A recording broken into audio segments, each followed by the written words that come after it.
భారతదేశాన్ని పరిపాలించినటువంటి మొదటి చక్రవర్తులు మాదిగలు.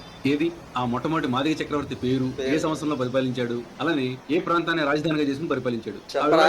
ఈ దేశం భారతదేశంగా పెట్టబడక ముందు జంబూ ద్వీపంగా దీన్ని పిలిచేవారు భారతదేశం. ఏంటి భారతదేశాన్ని జంబూ ద్వీపం అన్నారు? మరి అలా అయితే జంబూ ద్వీపే భరతవర్షే భరతఖండే అని ఎందుకు అన్నారు? దీని అర్థం ఏంటంటే జంబూ ద్వీపములోని భరతవర్షంలోని భరతఖండము అని. భారతదేశాన్ని జంబూ ద్వీపం అనలేదు. ఈ మొత్తం ఉన్న అన్ని ఖండాలు కలిపి ఉన్న ప్రాంతాన్ని, భూభాగాన్ని జంబూ ద్వీపం అన్నారు. ఈ జంబూ ద్వీపాన్ని పరిపాలించింది జాంబవంతుడి వారసుడు. అదే అడుగుతున్నా, ఆ వారసుడు ఎవరు, ఎప్పుడు పరిపాలించాడు, ఎక్కడి నుంచి పరిపాలించాడు? ఆ సమాధానం చెప్పు. జాంబవంతుడికి సంబంధించిన వారసులే మాదిగలు. ఒరే అసలు నోటుకు వచ్చినట్టు వాగటమైనా ఏమన్నా ఆధారం చూపించేది ఉందా? జాంబవంతుడు వాళ్ళు మాదిగలు ఎలా అవుతారు? ఇప్పుడు నువ్వే అంటావా? హిందూ ధర్మశాస్త్రాల ప్రకారం, హిందూ గ్రంథాల ప్రకారం బ్రాహ్మణులు బ్రహ్మ ముఖం నుంచి, నోటి నుంచి వచ్చారని. మరి రామాయణంలో జాంబవంతుడు ఎక్కడి